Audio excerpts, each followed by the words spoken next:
It's 3 minutes past 4 in Radio Cairo.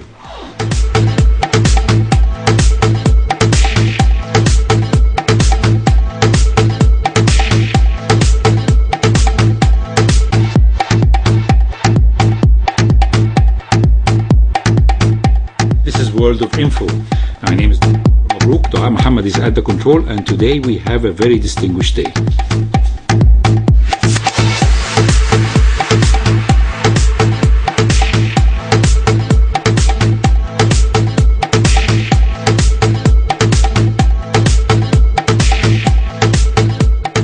Excellency.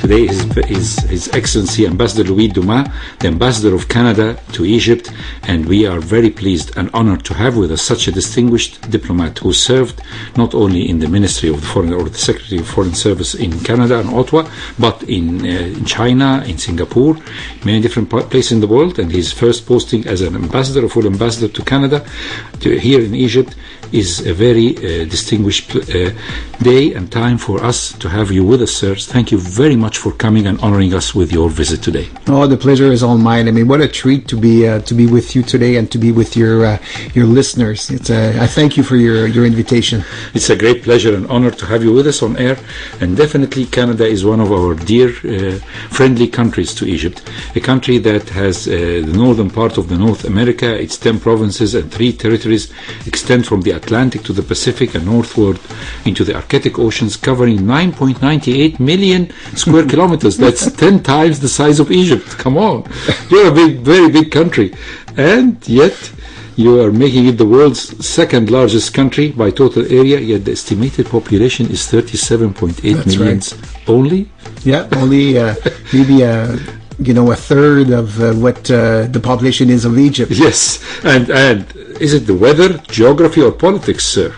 A good question. I mean, I think if we go back in the history of Canada, I think we've been privileged and in being in such an amazing area of the world. I have to say that rightfully, and that we are occupying non-ceded land by the Aboriginal people of Canada. The Aboriginal people of Canada were there first. The European settlers came afterwards. And as you know, Dr. Amr, are a country based on the power of immigration, and immigrants to Canada, contribute to our society, our economy, our culture, and this is the fabric we are today. 37 million, but 37 million strong. But since you brought the subject of the indigenous people of Canada, are they fully integrated in the society? I cannot say they're fully integrated into society. I think, what we have in Canada, unlike the United States. In the United States, people talk a lot about the melting pot of the United States. Canada favors a different approach, an approach called the cultural mosaic. And it's very, very important that, Aboriginal people or people coming to Canada retain their identity, retain their way of living, their perspective on things, but yet, working towards a common goal. I have to say, even though that people tend to say very, very, I would say, very flattering things about Canada, very positive things about Canada, we have to recognize that we as a country still have some homework to do. And one of the challenges we're facing is our relationship with the Aboriginal people. And that's why, we have instituted this year a national day, the Day of Truth and Reconciliation with the Aboriginal people. I was just reading about that the other day, and definitely this is very important. We know that there has been a terrible experience in North America, South America, Australia, with the original people, and these people suffered a lot, especially, I don't mean Canada in particular, but in another country, for example, like New Zealand, they were able to manage this, and they made a melting pot, a beautiful melting pot, that even the language is maintained. And a lot of our people who are our age speaks the language of New Zealand, the original indigenous language of the New Zealanders, the original New Zealandese. But in other countries, this is failure. So where do you put Canada among these countries, North, South America, Australia, and New Zealand? It's a very good question. I think you talk about New Zealand, and I think New Zealand is an excellent point of reference for many of us. I had a good conversation with my New Zealand colleague recently. Greg Lewis. Famous Greg Lewis. An amazing ambassador. Of course, and yes.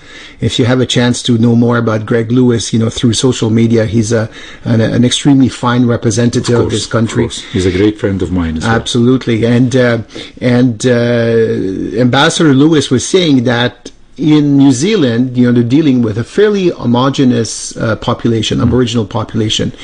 In Canada, North America, in different parts of our reality, it's a much more diverse set of nations. So I would say, that's a challenge in itself, is having, commonality among the Aboriginal people.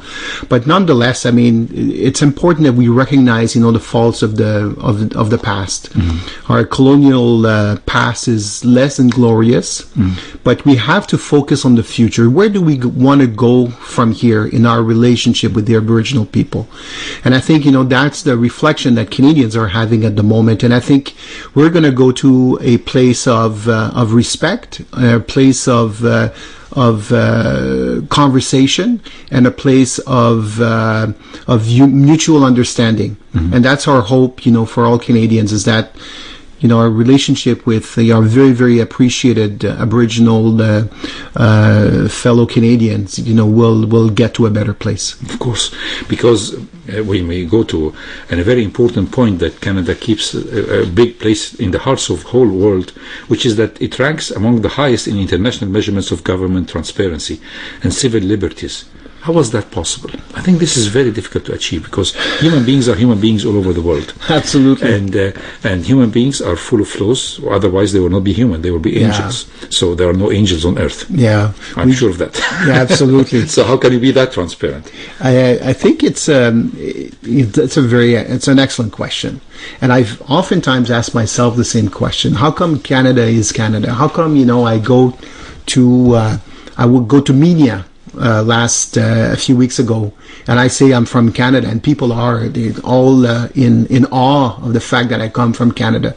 They're welcoming, they're hospitable, they're smiling when I say Canada. I think Canada has if you go back to the Constitution of Canada, the creation of Canada in 1867, there's a passage in our Constitution which is very, very important. We talk about law, order, and good government. Mm-hmm. And I think the expression good government is very, very important. And from good government, we mean that, well-functioning societies. And I think, early on we said, let's not try to push people towards a melting pot where people will speak only one language. The duality of language in Canada, the fact that this is very interesting. We have two languages. In New Orleans, for example, the French was never kept there. I mean, it sadly disappeared. Yes. Sadly, and the fact that we have two languages in Canada, two official languages, makes for a different reality in our country. And the fact as well, we try to preserve the cultural identity of the many, many different groups joining us in Canada. I think that's very important, including the Egyptian community. Mm-hmm. So we estimate at the moment that we have approximately 100,000 Egyptian Canadians living in Canada. I mean, what a gift to us. That's very interesting, because after the break, we'll talk more about Egyptians in Canada and about Canadians in Egypt, because there is a very important point that we were talking off air before we go on air about it. We have to raise, and this will make people understand why Egyptians love Canadians. So stay with us. I look forward to it. So this is World of Info. Stay with us, please, with His Excellency Ambassador Louis Domas, Ambassador of Canada to Cairo. So you're still listening to His Excellency Ambassador of Canada, Louis Domas, and who was very kind to visit us in this afternoon. And we're going to tell our listeners a secret. Why Egyptians love Canada? Well, one of the things, of course, that Canada is beautiful. Canada is having a lot of Egyptians who are living there and are having a good, decent life over there. Mm-hmm. But there was a secret. Yes. Back in 1956, yes. 65 years ago this month, there was a conflict between Egypt and the tripartite aggression, the British, the French, and the Israelis. Israel attacked Egypt after the Suez Canal nationalization, and France and Britain, who have signed together the Sèvres Agreement in October 1956, they came in and they said that we are going to invade Egypt as if we are bringing law and order, while they were not bringing law and order. The aim was to get the whole of the Suez Canal back to their under jurisdiction. But President Eisenhower and the Soviet Union, both of them stood strong against that. And there was a prime minister in Canada who was a very distinguished man, Mr. Pearson. And in 1956, he gave a beautiful share of Canada. Canada was invited to take a share in the tripartite. And there was a destroyer, a Canadian destroyer, that should have joined the forces. But it was late, and that was very good. It never reached there, whether this was the instructions of Mr. Pearson or it was a delay on the ocean. What happened is that the Canadians were not involved in this conflict, so they acted as a mediator. And there was a great ambassador at that time, Ambassador Norman, who has a very colorful career behind him, who shared as a mediator for his prime minister in order to, with Dag Hammarskjöld, the Secretary General of the United Nations, and they shared in making the wish come true of having multinational forces to under United Nations to bring peace in the Middle East. And he deserved the Nobel Laureate, to be a Nobel Laureate in 1957. So Prime Minister Pearson is a very respected man. He gained the respect of the Egyptians and, of course, of President Nasser at the time, and the confidence of President Nasser. And so did Ambassador Norman. So tell us about that. They still remain in the hearts of the Canadians, right? Oh, that's an excellent question, Dr. Amr, and I thank you for the question, because if you talk about Lester B. Pearson, I mean, he's one of the most important prime ministers we've ever had in Canadian history. And if I may, I'll go back to the time that he brought peace, and he helped in bringing peace here during the Suez crisis. But for many in Canada, Prime Minister Pearson is the one who brought a lot of social reforms. He made French, for example, an official language in Canada. And also to many Canadians, we always have good memories, because it's under his tenure that we introduced a new Canadian flag, the flag with the two red borders and the red maple leaf. So he's a very important man in Canadian history. And he did his share. I mean, he was a lieutenant flight officer in First World War, and then he joined the Foreign Service and worked for a very long period of time, and was the Secretary of State during World War II. So he was a very experienced diplomat. Absolutely. And a very well exposed man in the period of turmoil. All these diplomats who lived in World War II definitely had a very big share of experience and of culture as well. Very well said, Dr. Amr. And he's also he's a fascinating man. If you have a chance to pick up a book, Lester B. Pearson, it's fascinating. I mean, not only did he serve in during the war, he was also a graduate of Oxford. He captained the Oxford team at the Spengler Cup in ice hockey in Switzerland, and won the ice hockey Spengler Cup in Switzerland. Just amazing. He got hit by a bus. He flew a plane that crashed, yet he managed to survive. And fast forward to 1956, when he was at the time the Minister for External Affairs of Canada. He had a long experience with the United Nations, and he said, there's enough conflict in the world at the moment. We were coming out of the Second World War. We had conflict in Korea. We had conflicts in the Suez. And he kind of introduced the concept of the blue helmets, the peacekeepers that would come and bring peace to certain areas. And peacekeepers that exist today. We just remember, for example, the poor Egyptian soldier who lost his life a few weeks ago in Mali. So he was there as a peacekeeper, as a blue helmet. So Lester B. Pearson was behind that idea of being and the fact that bring about the fact that really matters is that what the Nobel Prize Committee wrote in the 3 lines, that why he was given the prize, that he was the one who initiated, the one who forced the whole world and the whole community. And it was with a big price that Canada has paid at that time. Canada is part of the British Crown. And on the opposite side, we have Mr. Menzies, the Australian he always said that I'm more British than the Queen herself. So this gentleman was the longest serving Australian Prime Minister in the history of Australia up to now, who was very faithful to the Crown, who there was utmost hatred relation between him and Nasser. Of course, Nasser referred to him with a very bad expression, which is written in books, will not say it today. But the other side, we see the gentleman who almost broke the relation, the strong, heartful relation between him and the Crown. And this received a lot of bad remarks from the British government at that time, and sort of it's like a treason and things like that. But he kept on the human side more than on the nationalistic side. Absolutely. I mean, I think he upheld his values. You know, he said, this is something that I don't agree with, that Canada should not agree with.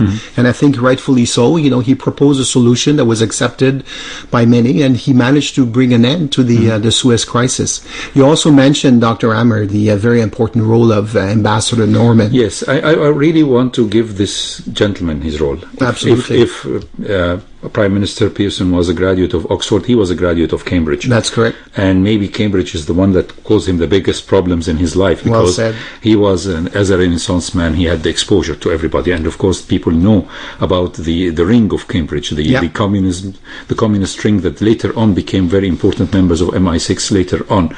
So this communist ring, he had encounter with them. And then he became a fully integrated diplomatic officer in the Canadian Foreign Service. And he worked great role, very important role in 1945 with MacArthur. Absolutely. Doctrine. MacArthur is one who saved the Japan, and the one who really deserves an important trophy of real good, kind things to be said about MacArthur. People think that he was the arrogant general. He was not. He was a real man full of heart and heartful kindness to the Japanese and to the empire. So such a gentleman to be subjected to McCarthy rules, and at the same time was able to help Pearson just few weeks before his death. That's right. No, you know the story well, and I thank you for bringing it up. And on the issue of Ambassador Norman, I mean, there's no doubt, as you pointed out, I mean, he was curious about communism, you know, at Cambridge. Like many other students, I would say, around the world, were curious about this new way of creating governments. And we got to think, you know, when Norman was at Cambridge in the early 30s. This was the decline of the whole world. I mean, this was the economic decline. I mean, Roosevelt was just trying to chase dreams of becoming great again. And everybody was thinking of communism. If Roosevelt was not there, America would have been communist today.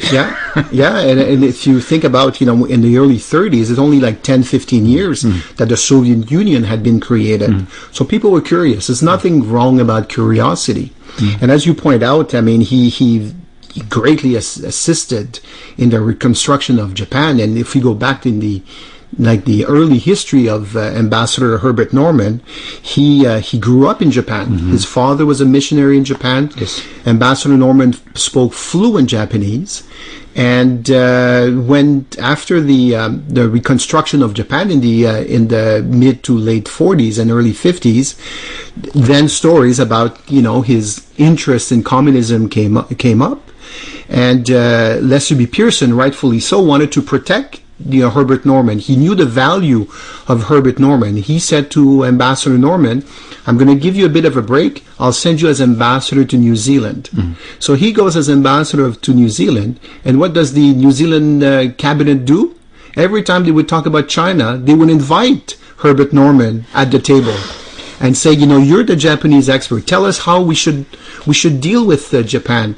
And Ambassador Norman was spectacular in his advice to the government of New Zealand.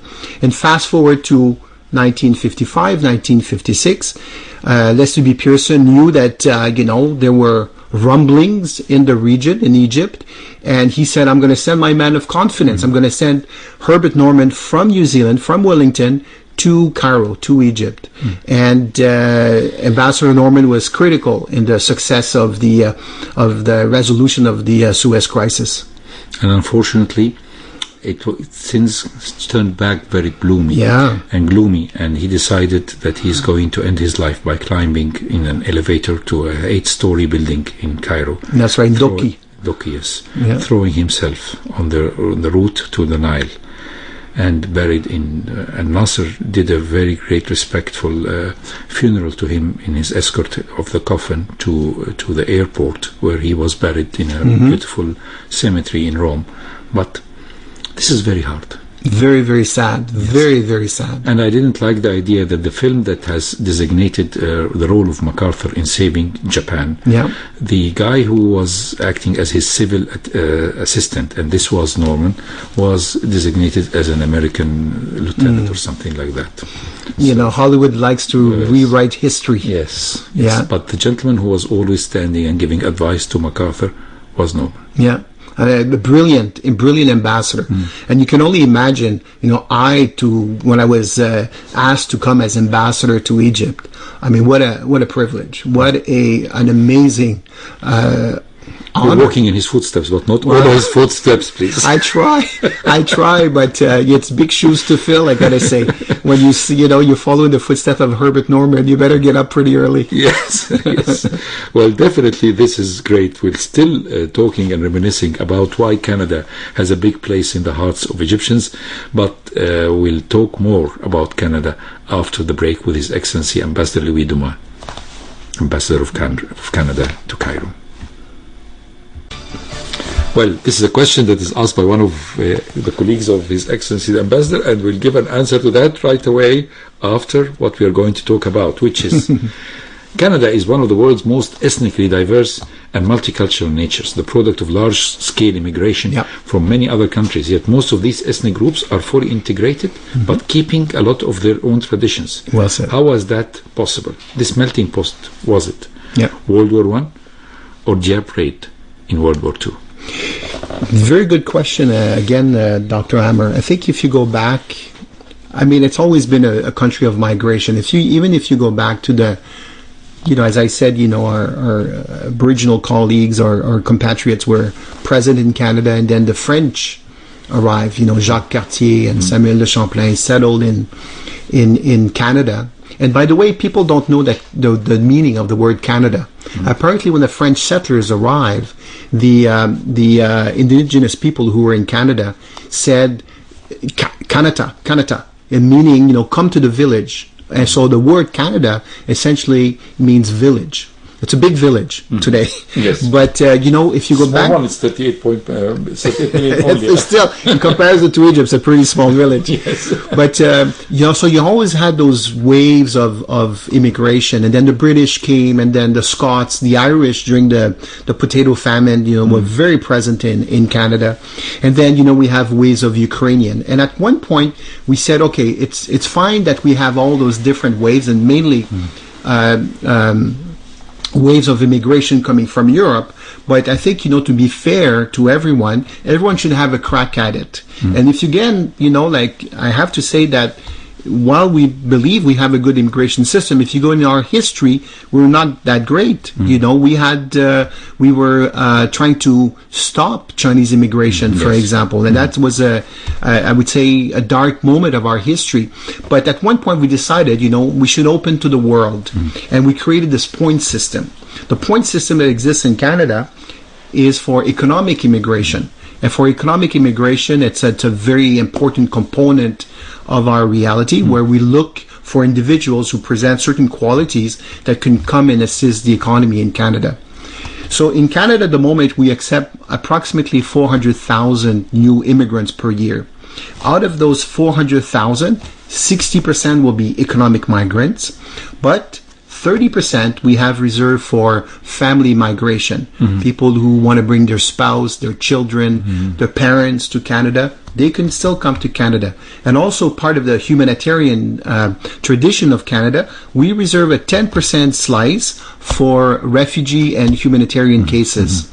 So therefore, Canada is very active at recruiting refugees and bringing them to Canada. Give you an amazing example of a young fellow who came to Canada as a refugee a few years ago, who today is world renowned, a world star. Not as much as Mohamed Salah, but he's very well known. Anthony Davies, who plays left back for Bayern Munich, is one of the top footballers in the world. He's a refugee from Africa who came to Canada. So that's the power of refugees, and that's very important to us. And I would say, you go today to cities like Toronto. There's approximately more than 50% of the city of Toronto, of the people living in the city of Toronto, were born outside of Canada. But it's all based on respect, having those tough conversations, and aiming at having integration into our society at all different levels, and we managed to do it. With great difficulty sometimes, but we managed to do it. Well, yes, of course, this is definitely a very important point to raise, that you are not just allowing only 60% are for economic reasons, 30 or we should say 40% for humanitarian reasons, because family reunion is very, very, absolutely very important. And I think this is why, with only 40 or 38 million people, you have 25 Nobel Laureates who have received Nobel Prizes, mainly in chemistry, medicine, and physics, and 2 prizes for peace, right? One in 1956, 57, and the other one was in 1995, something like that, which was about ecology and environmental thing, right? Yeah, that's correct. And we also had one winner this year, a gentleman by the name of David Card, who actually works in the United States, but he's still a Canadian. Yes. And he was part of the team that won the Nobel Peace Prize in Economics. And of course we are Nobel Prize in Economics. Nobel Prize in Economics. And of course we have to mention that most of the American movies now are filmed in Canada for economic reasons. So you are responsible for a lot of Hollywood productions, right? That's right. Toronto becomes New York City quite often. Yes, quite often, because it's much cheaper to film it in Toronto. That's right.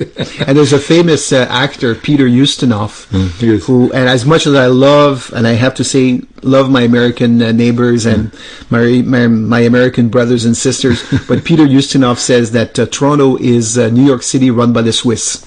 Yes, and he said always that's why he published a book called, very egocentric, Dear Me. You know that. That's right. His memoirs is called Dear Me.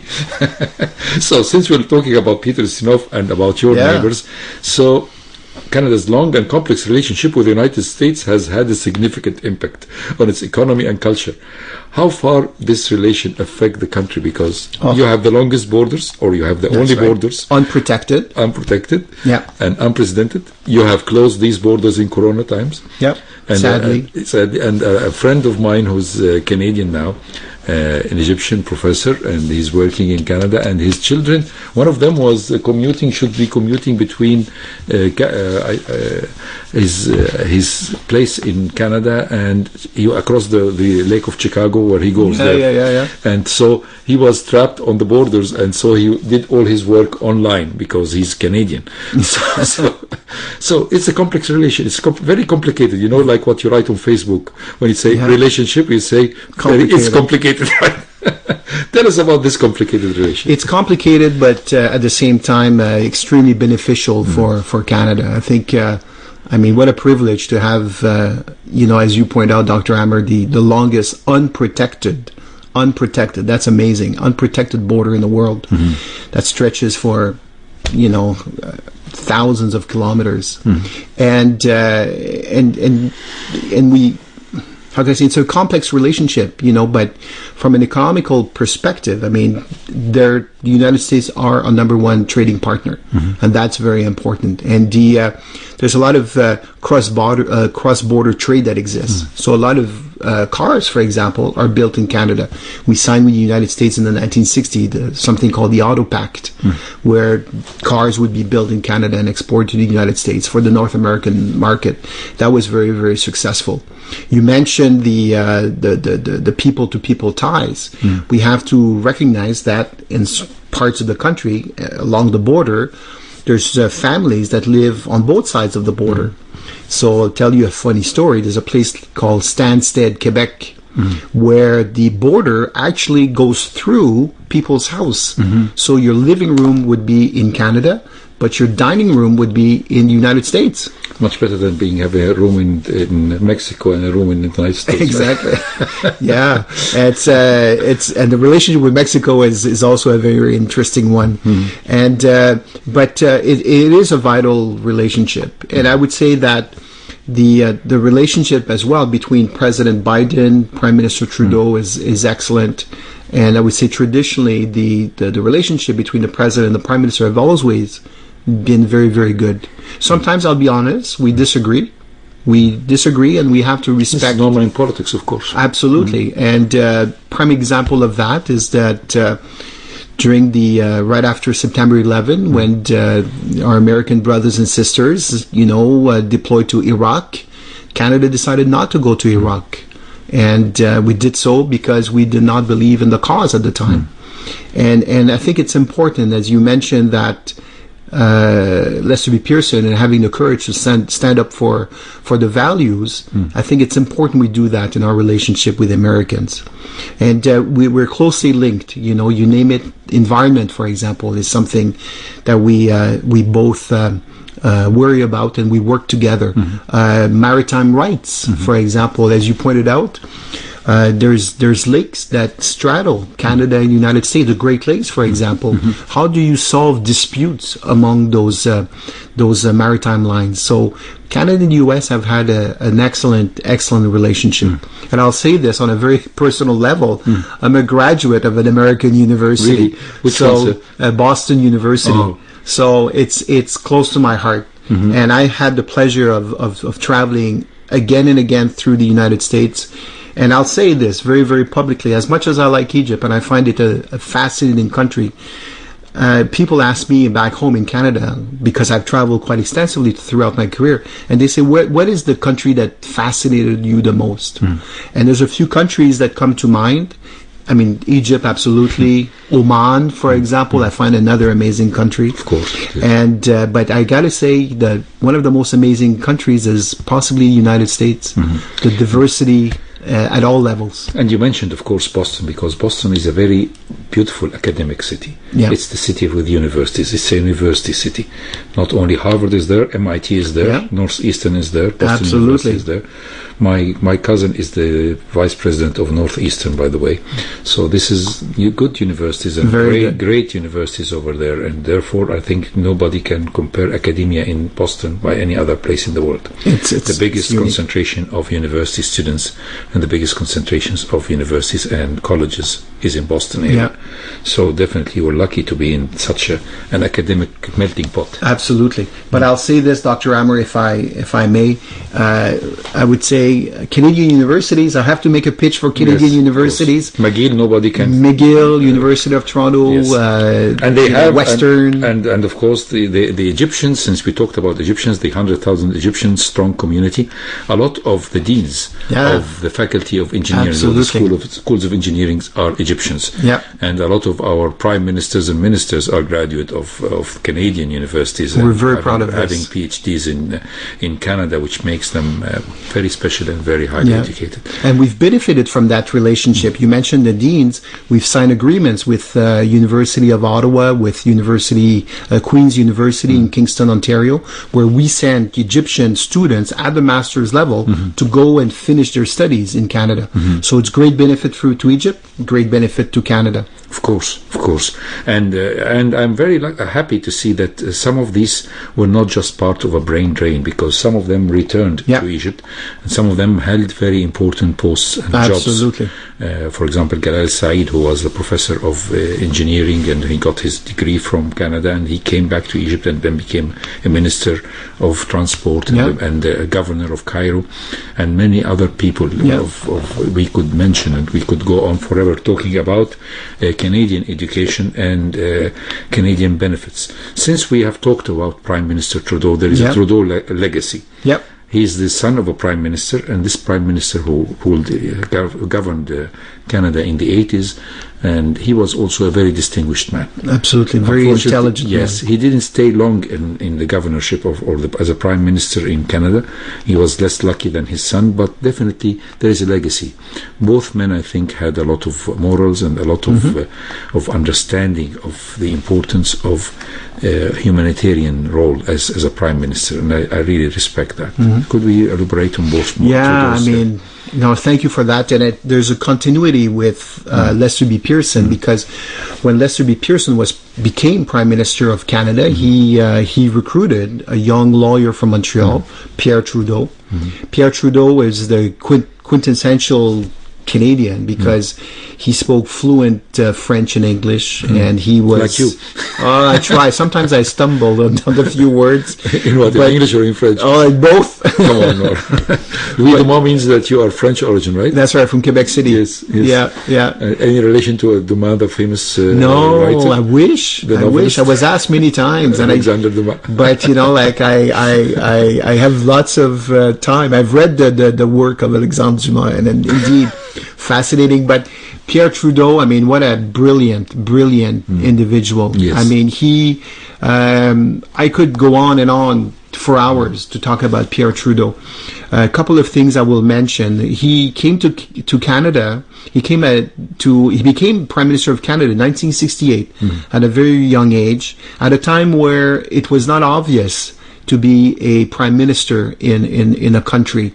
You could imagine in the 1960s in North America, a whole social revolution, people approaching things very differently, the generation of the baby boomers. And the Vietnam era in the United States. Absolutely, well said, Dr. Amr. The Tet Offensive and everything. Right? In the province of Quebec, in the French-speaking province of Quebec, there was something called a quiet revolution, where Quebecers felt very strongly about owning their economy. So the maximum of the flower power. Yeah, absolutely agree. And then we had problems in Quebec as well. There was a group called the FLQ, the Front de Libération du Québec, who actually kidnapped one provincial minister, Pierre Laporte, and a British diplomat in Montreal. And there was very, very difficult times, and Pierre Trudeau had to take some very, very tough decisions that are still debated upon in Canada. But nonetheless, he felt that he wanted to do what's right. And so he displayed a lot of courage as well. He brought the Constitution back to Canada. The Constitution was in Britain, and he brought the Constitution back to Canada. He introduced the Charter of Rights and Freedoms. He was a very, very important man in our history. And definitely his son is doing a good job, I believe, nowadays. Very challenging job. I mean, in the time of COVID, I would say Prime Minister Trudeau, Justin Trudeau has done his utmost, to make Canada a safe place. And especially in the incident where some Muslims were run over by a car, he has showed great solidarity to the fact that they are Canadians, and they are the responsibility of the government to protect Canadians from any terrorist activity, and with no looking to the religion or their background. This was very important, and it was a great standoff in front of cameras, and people could really feel that it was not emotional impulse, it was really what he thought.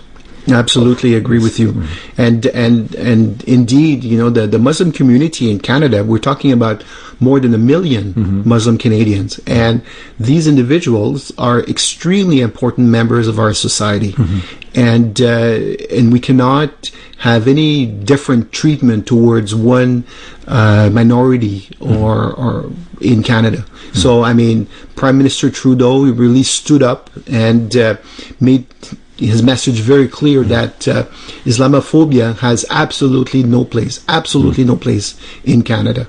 So I have to recognize the merit of his That's why I insisted in bringing this subject today, although it's a very bitter incident that has great impact on the morals of all human beings of the world. Absolutely. But it was very important for us to talk about the official statement given by Prime Minister Trudeau and your official statement here in Radio Cairo about how there is no place for Islamophobia or Christianophobia or Judaism phobia. Exactly. There should be no phobia for religions, because these are pure freedom of human beings. Yep.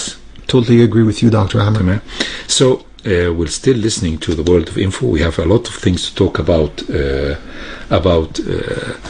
Canada, but you have to introduce the next song, because I think she's a singer. Which song is it? Yes, Celine Dion. Right. Oh, here we go. So we have quite a choice here at Celine Dion. Celine Dion is an amazing singer in both French and English.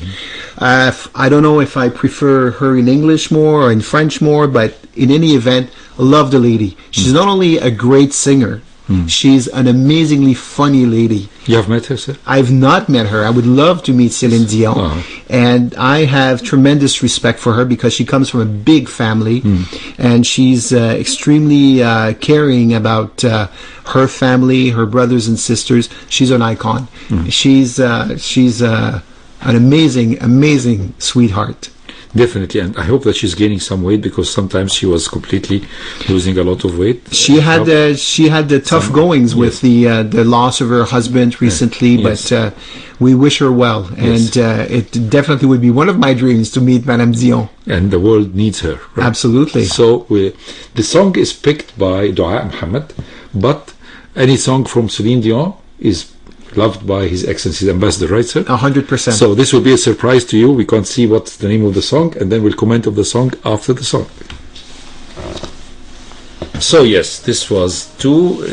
You wanted one song. We gave you two songs, sir. Alhamdulillah. Alhamdulillah. British and English and French, right? For Celine Dion. Yeah. One was about Christmas, and the other one, Ne me quitte pas. And Ne me quitte pas is a very. It's not her original song, but she sings it with very much emotions in it. And she's amazing. And you told us a secret that you love her in French more than English, right? I have to say that to me, it's the first time I heard her was in French, and to me, she always have a soft spot in my heart, in French. Definitely. Since we're talking about Canada and about the soft heart, we have to talk about the soft heart that the Canadian government have to its people in education and the health system, which makes Canada one of the best countries in the world as regards quality of life. And a lot of people, when you ask them, why are you going to Canada and immigrating to Canada, not immigrating to the United States, they say because Canada is like United States but with more human face, because there is a sort of a national health care service system, and there is the education system that's fully subsidized, so you can have a place in the university not paying the huge sum of money that you're going to be in debt for your lifetime if you want to join a university in the United States. But in Canada you can have an excellent education with minimal investment money wise. So how was Canada able to solve this problem, to have a good health system and a good education system, and this is like acting like a social net for the Canadians, because if you're a family man, what you need for better than to have a good health system and education, you need nothing more. You don't need to be a millionaire to have it, because if you're a millionaire, you're going to lose the money in your health or education system. Oh, it's very well said, Dr. Amr. I think in Canada, I mean, if you look at Canada, it's a confederation. So you mentioned at the when we started the show that it's 10 provinces and 3 territories. Indeed, the 10 provinces, for example, play a very, very important role, and they play a very important role in the powers that they hold. So education, for example, is a provincial power. So each and every province, designs its own education program. But as you point out, and one thing that's very near and dear to our hearts is to make education accessible. So especially at the university level, you pointed out that in the United States, while you receive amazing education, the price tag can be quite high. You paid a fortune, of course, in Boston University, right? Don't say that to my wife. But this was a postgraduate studies? It was a master's in management. Oh, really? Yeah, that's lovely. And then and your undergraduate was from where? From Laval University in Quebec City, and I did my bachelor in translation. The problem with me is that I was interested in everything, and translation gave me this opportunity to translate about everything. So that's what I did, and I was a translator. French English, and I was a translator before joining the Foreign Service. And but I'll share a secret with you. I'm still a student Even at my venerable age, I still go to school and I still have to submit papers. So because I made a commitment early in my life that learning would be a lifelong endeavor for me. So really? I'm still at school. So what school are you doing now? So I'm doing a Master's of Ethics at the University of Oxford. Oh. Yeah. That's very interesting. Very interesting and very challenging, I can tell you. And a great alma mater. I mean, come on, Oxford, that's tough. Yeah, it's very, it's quite unique. But to come back to Canadian education, I think what you find in Canada is universities that offer extremely high quality education. I mean, we've talked about McGill, we've talked about Western, Queen's, University of Toronto, University of British Columbia. So you can have access to universities at a very reasonable price, and you still can get very good education, and that's good. We talked about Pearson earlier on. Pearson, for example, introduced a Canadian student loan program back in the 1960s, where we lend money to students. Students can pay back and carry on with their lives. So that's very, very positive. As well, you talk about health. Health is a challenge. Yes. Health is a challenge because our population is getting older, and especially at the time of COVID, we had to make some very, very tough decisions, like especially in restricting individuals from accessing building, encouraging vaccination, for example, because we needed to protect our health system. Health system, indeed, it is free, but of course, there's our taxes, serve at funding the health system in various provinces. But for all intents and purposes, if you're sick, you can get to the hospital. You will be taken care of. Yes, you're paying one of the highest taxes in the world, but still you're covered by the social net, and this is the same thing that countries like, for example, like the Scandinavian countries have done, which is they call this the Swedish and the Norwegian, especially the Swedish, the biggest socialist country in the world. The westernmost and the most socialist country in the world, and I think what Canada is doing, and this is better service even than the NHS of Britain, although of course they have a lot of waiting lists, but still any emergency is protected and covered by the government. You talked about millionaires, Dr. Amr, and I have to say there's something called the Gini Index, where the extrapolation of extremely rich people and extremely poor people.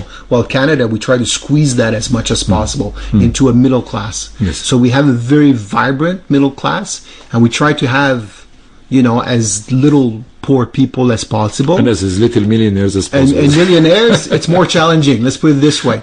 But it's more challenging. But the importance of having a very vibrant middle class is extremely vital to us. Well, sir, we can go on talking forever about Canada and Egypt, but you have to promise us that, sir, you're very kind. You came once. You have to come another time, please, sir, to talk about Canada and Egypt, about Canadians. Anytime. And we talked about two very distinguished Canadians in Egypt. We talked about distinguished Egyptians in Canada, and we are covering just the tip of the iceberg. So please, if you may promise us on air that you will come again to talk about Canada and Egypt, we'll be really appreciating that. I won't promise I will come back next week. I'll leave the space for others, but absolutely, Dr. Amr, it will be a delight and a true pleasure to be back with you. Well, we had the pleasure in World of Info today to have with us His Excellency Ambassador Louis Domas, the Ambassador of Canada to Cairo and Egypt. And Dua Muhammad was at the controls. My name is Dr. Amr Mabrouk. Stay tuned to the European Local Service of Radio Cairo, FM 95.4, and we'll be definitely here next week, the same time, same station. Thank you.